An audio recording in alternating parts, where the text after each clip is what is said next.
Berbahagialah orang yang kesukaannya ialah Taurat Tuhan, yang merenungkannya siang dan malam.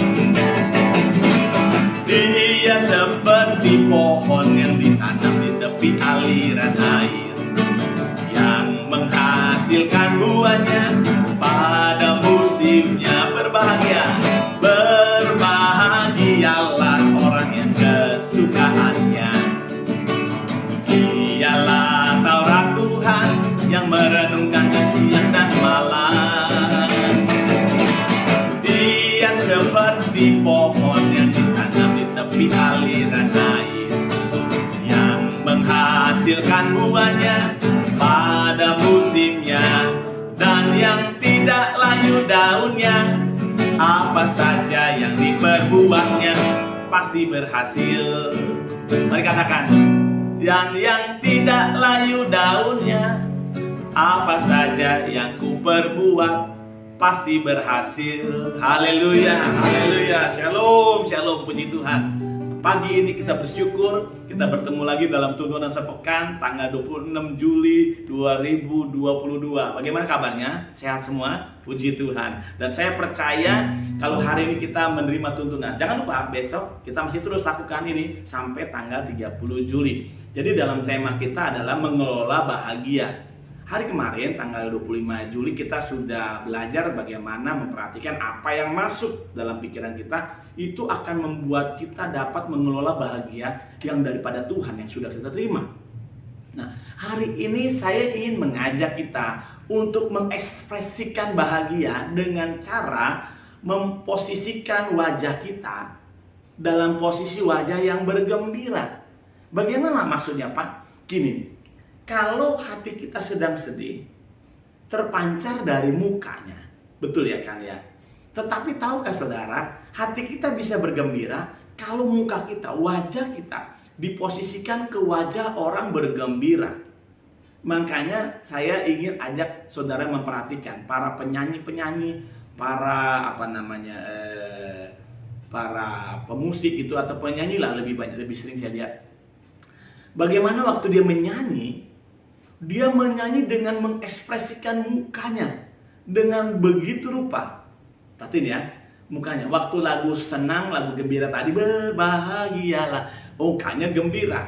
Ada lagu dulu waktu saya masih belum percaya Tuhan, dan saya memperhatikan para penyanyi itu, waktu lagunya lagu sedih ya, misalnya lagu tentang, waktu itu saya masih ingat ya, gelas-gelas kaca gitu kan ya, ditinggal sama suami gitu misalnya gitu ya. Lalu si penyanyi itu menangis dengan meneteskan linangan air mata begitu. Apakah dia lagi diputus pacar? Belum tentu kan. Tetapi mukanya dia, wajahnya dia diekspresikan, diposisikan menjadi seperti apa yang dia nyanyikan. Tahu dampaknya apa? Satu, yang nonton, yang ada di situ mengalami satu suasana yang terbawa pada suasana yang dinyanyikan karena ekspresi wajah orang itu. Tetapi sadar nggak sadar, apa yang dia nyanyikan terus, si penyanyi itu ngalami, saudara. Saya nggak menyebut namanya ya, ngalami apa yang dia nyanyikan. Tentang perceraian lah, tentang ditinggal suami lah, atau perpisahan dengan suami dan sebagainya. Nah, tetapi firman Tuhan juga menjelaskan bagaimana hati yang gembira adalah menjadi obat yang manjur bagi seseorang. Caranya dengan cara kita memandang. Cara kita apa? Memandang. Memandang dengan mata. Ya kan, mendengar dengan telinga. Ya gak usah cari, Pak, itu saya juga tahu ya. Tetapi pagi ini saya mau ajak kita semua mempraktekkan. Waktu nyanyi, memuji, menyembah, tentu konteks firman Tuhan, konteks sebagai anak Tuhan, memuji, menyembah. Pada waktu saudara berbicara, mari muka kita menjadi muka yang berseri-seri, muka yang tersenyum. Pak, bagaimana kalau hatinya lagi masalah, utang, kreditan masih, nunggu belum dibayar. Saudara, apakah dengan muka sedih bisa menimbulkan jalan keluar? Kan enggak. Tetapi kalau kita coba memulai dengan ekspresi yang berbeda, saya percaya hati ini akan terbawa dalam suasana yang kita bisa desain. Misalnya contoh, saya mengalami sedikit ini pengalaman pribadi, tetapi ini ada banyak hamba-hamba Tuhan, orang-orang yang sudah bisa menguasai emosi dapat mempraktekannya. Tentu saudara bisa juga. Jadi pada waktu seseorang bisa, sesuatu itu saya mengalami sebuah tekanan karena ada orang yang berkata kurang baik di belakang saya gitu. Makanya kemarin saya ngomong, jangan ngomong di belakang gitu ya. Di belakang saya, lalu saya mendengar itu. Bahkan beberapa waktu juga saya pernah dapat tekanan dari luar, bahkan langsung kepada saya langsung. Itu bebannya berat, saya nggak sebutkan ya, tetapi bebannya berat. Tahukah saudara, Tuhan bicara lewat firman-Nya dan Roh Kudus di hati saya. Apa dikatakan? Bagaimana kamu meresponi? Saya sering katakan, respon menentukan hasil. Kalau responnya dari masalah itu mukanya ditekuk 7, maka keadaannya bukan makin baik, pasti makin hancur. Nah, saya bersyukur dan saya belajar ini, saudara. Tuhan ajarin itu bagaimana responmu. Respon saya bilang begini, Tuhan, aku paham masalah ini nggak gampang buat saya, tapi saya masih punya Tuhan. Dengan mata memandang Allah, saya percaya bahwa Allah Maha Kuasa, Tuhan Maha Kuasa, dan Tuhan itu sanggup menolong saya, dan Dia mau menolong saya. Asal respon saya benar di hadapan Tuhan. Saya berharap saudara menangkap ya. Kalau responnya tidak benar, kita dengan ngedumel, ngambek, demo. Bagaimana demonya? Kan kadang-kadang kalau kita punya masalah, kita nggak ke gereja, nggak mau berdoa, males nyapa orang, ditegur malah marah, ngajak berantem orang. Itu kan demo. Dipikir Tuhan senang dengan model begitu. Ya enggak lah. Kalau kita masih bertahan sampai hari ini ada, itu kan anugerah aja, saudara. Tapi kalau terus-terusan begitu gayanya, Tuhan lama-lama tinggalin kita. Rohnya itu diangkat dari kita. Seperti Saul.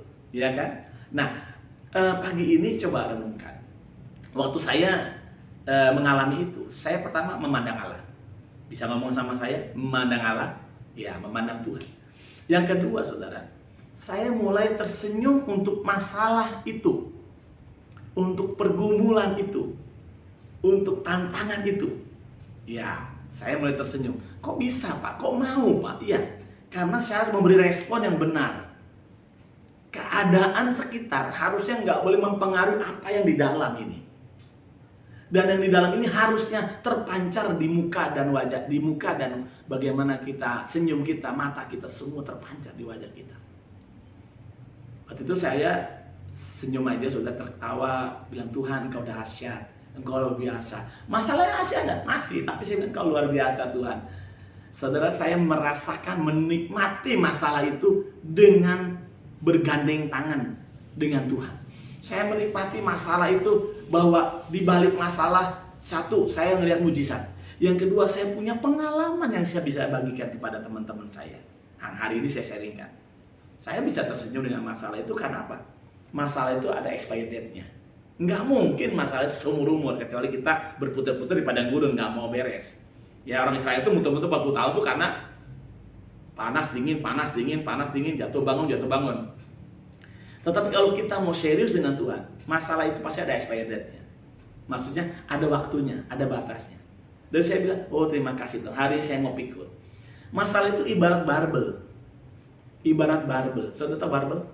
Itu loh yang semen, besi dikasih semen buat ngangkat tangan gitu barbel. Kalau saudara nggak tahu ya. Nah kalau itu tahu ya ada paham.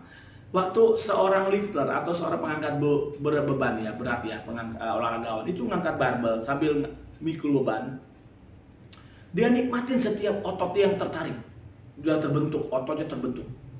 Dia merasakan, dia menikmati perubahan di tangannya. Wah, nikmati. Begitupun Tuhan mau ajar kita. Seperti burung Raja Wali yang menampung seekor dari anaknya, lalu terbang tinggi. Dan tiba-tiba udah tinggi, dia terbalikin anaknya dari punggungnya. Dan anak itu terjatuh dari punggung Raja Wali itu. Itu masalah, itu penyakit, itu gawat saudara. Tetapi tahukah saudara, mengapa Raja Wali sang induk ini tega begitu? Tahu nggak? Supaya anaknya bisa secara alamiah menumbuhkan otot-otot, menumbuhkan saraf-saraf, menumbuhkan serat-serat, bulu-bulu yang tadinya belum ada jadi mulai ada, karena ada dampak dari pergumulan tantangan yang sedang dialami. Sekali dijatuhkan belum tumbuh bulu, belum bisa terbang, induknya ambil lagi di bawah, jagain lagi, bawa terbang lagi, jatuhin lagi, dia mulai berbentuk. hari ke hari, minggu ke minggu. Saya membayangkan itu saya. Itu juga saudara. Tuhan mengizinkan setiap masalah. Memang setan datang untuk mencuri, membunuh, dan membinasakan dengan segala macam tipu daya. Tetapi Allah, rencananya tidak pernah berubah. Itu masalah dibuat setan, tapi bagi Allah itu membentuk saudara dan saya. Asal kita bergantung sama Tuhan. Sekarang responnya gimana? Senyum dengan setiap masalah kita. Masalah itu biasa. Masalah itu membentuk saya. Masalah ada expired date-nya. Tuhan yang Maha Kuasa itu, Dia Allah pembela kita. Dia menyertai kita. Apalah kita manusia biasa. Tapi kalau disertai Allah yang luar biasa, kita jadi kuat. Nah, otot-otot rohani kita dibentuk karena masalah. Karena pergumulan. Saya jadi bahagia karena saya memahami itu. Hubungan masalah dengan bahagia itu sangat dekat. Karena dalam Matius pasal 5 dikatakan berbahagialah engkau, dikatakan yang miskin di hadapan Allah. Kan orang miskin bahagia. Berbahagialah engkau yang haus. Orang haus kok bahagia.